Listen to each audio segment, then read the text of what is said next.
bonjour Jean-Paul. Bonjour Françoise, bonjour jeunes gens. Alors aujourd'hui, vous allez nous parler de la pierre de Japs transparente. Oui, alors c'est d'autant plus étonnant que une pierre de jaspe n'est pas transparente. Elle peut avoir plusieurs couleurs, hein, mais le plus répandu, le plus recherché, c'est une pierre qui est plutôt rouge, veinée de, de veines plutôt blanches ou d'autres couleurs, hein, suivant les particules ou les métaux qui la composent. Alors, c'est ce que nous dit le texte. Le texte va nous parler de l'éclat, de la beauté de la Nouvelle Jérusalem, et va nous dire que son éclat était semblable à celui d'une pierre précieuse, d'une pierre très précieuse, d'une pierre de jaspe, transparente comme du cristal.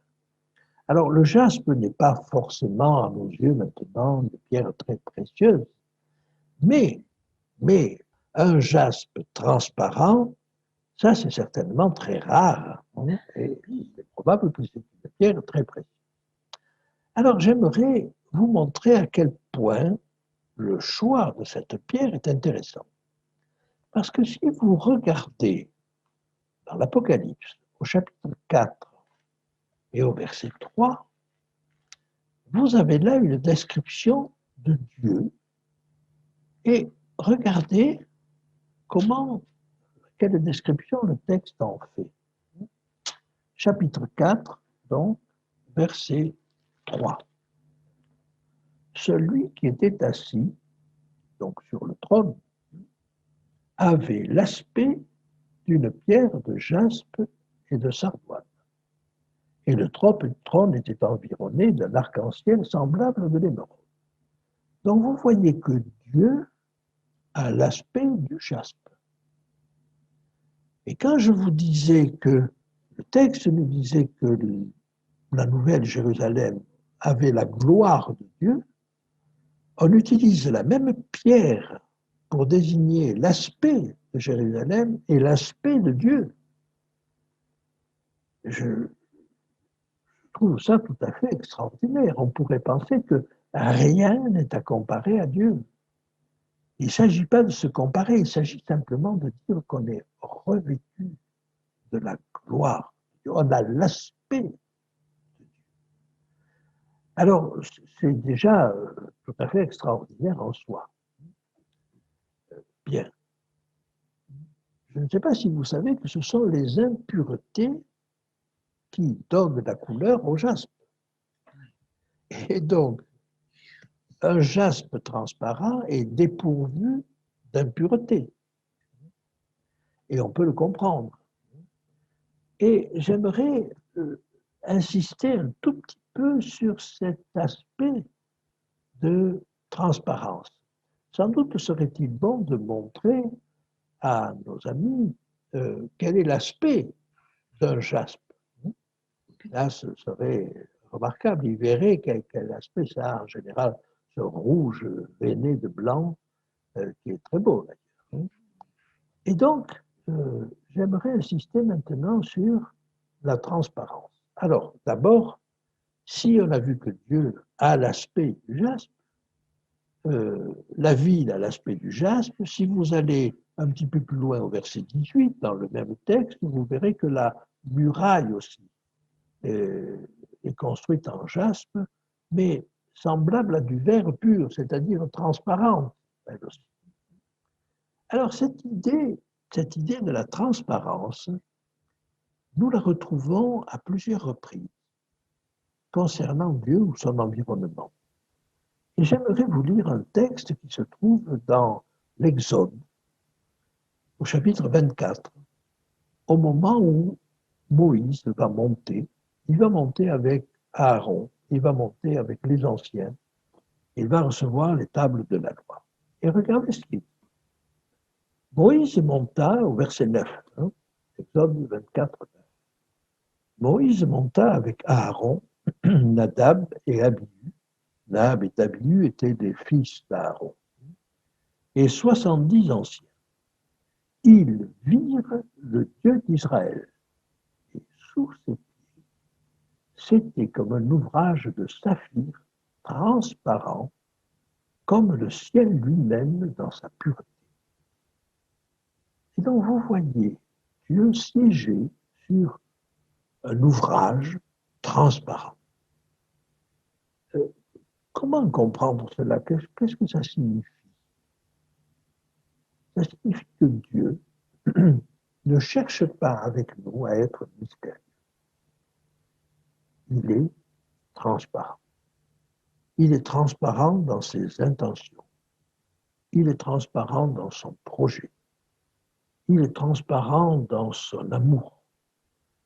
Simplement, le monde est tellement complexe que nous avons du mal à comprendre. Et certains de ses objectifs nous échappent. Mais Dieu, lui, est transparent. Et il espère pour nous que nous soyons aussi transparents. Si vous regardez le texte d'Ézéchiel, qui nous décrit le trône de Dieu, aussi au chapitre 1er, il commence à nous décrire les 4 êtres vivants que nous retrouvons dans l'Apocalypse également. Et au-dessus des êtres vivants, au verset 22 du chapitre 1er, il nous dit ceci. Au-dessus des têtes des animaux, il y avait comme un ciel de cristal resplendissant qui s'étendait sur leur tête vers le haut. Donc, vous voyez, on retrouve dans la description du trône de Dieu, au-dessus des animaux, ce ciel transparent. Et ça, on le retrouve dans l'Apocalypse également. Si je vous ramène au chapitre 4, je vous ai cité tout à l'heure qui nous décrit Dieu, regardez ce qui est dit au verset 6. Il y a encore devant le trône comme une mer de verre semblable à du cristal. Donc, devant le trône de Dieu, c'est transparent comme du cristal. Et ne pensez pas que c'est illusoire de dire cela.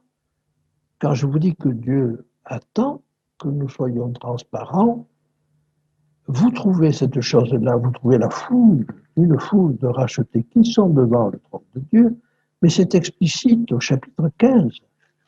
Regardez, au chapitre 15, et nous avons déjà vu cela, au chapitre 15, au verset 2, nous lisons ceci. Et je vis comme une mer de verre mêlée de feu, et ceux qui avaient vaincu la bête et son image et le nombre de son nom, debout sur la mer de verre, ayant des harpes.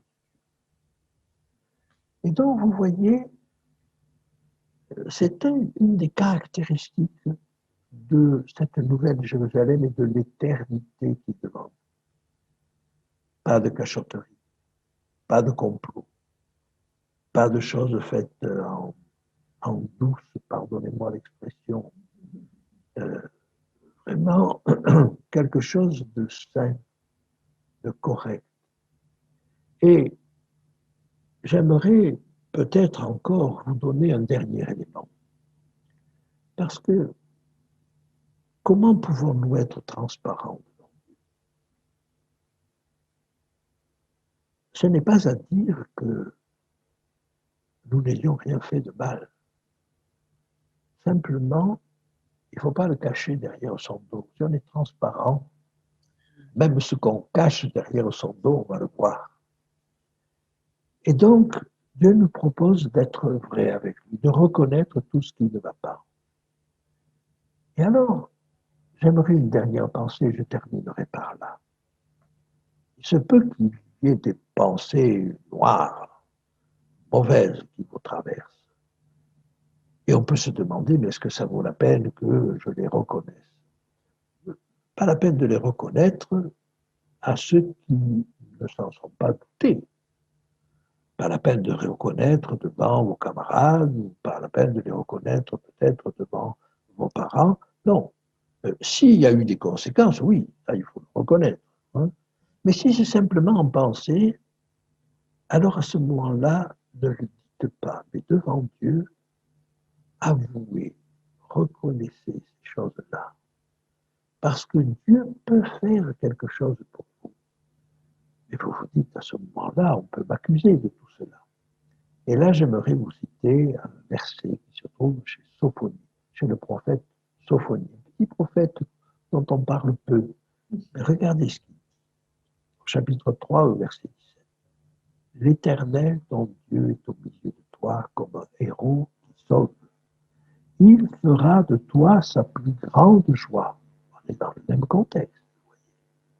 Il gardera le silence dans son amour.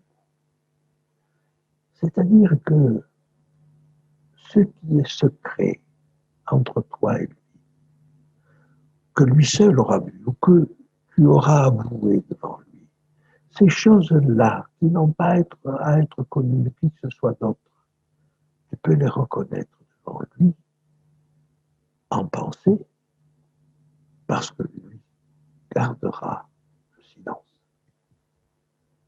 Ce sont des choses intimes, et Dieu ne dévoilera pas ton intimité. Oh, si tu dévoiles ton intimité, comme on le voit sur les réseaux sociaux maintenant, et on pense à cette fille qui finalement s'est trouvée dans la Seine, et ça a commencé par une histoire de photos osées qu'on a répandues. Non, non. Ton intimité avec Dieu, Dieu ne la révélera pas. Il ne la mettra pas sur les réseaux sociaux. Il ne la mettra pas dans les journaux. Il ne la mettra pas dans le jugement. Il gardera le silence dans son amour. Et il aura pour toi des transports d'allégresse. Voilà. Voilà le Dieu. Voilà le Dieu qui s'occupe de nous. Voilà le Dieu que nous aimons et qui nous aime. Merci Jean-Paul, merci. Ce sont des paroles voilà, qui réconfortent, qui font du bien, qui nous montrent un Dieu toujours extraordinaire.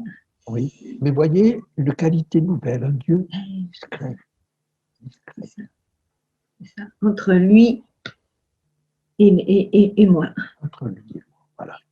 C'est Chose ça. qui n'existe qu'entre lui et moi. Merci et à très bientôt Jean-Paul. Pour la suite, nous avons hâte.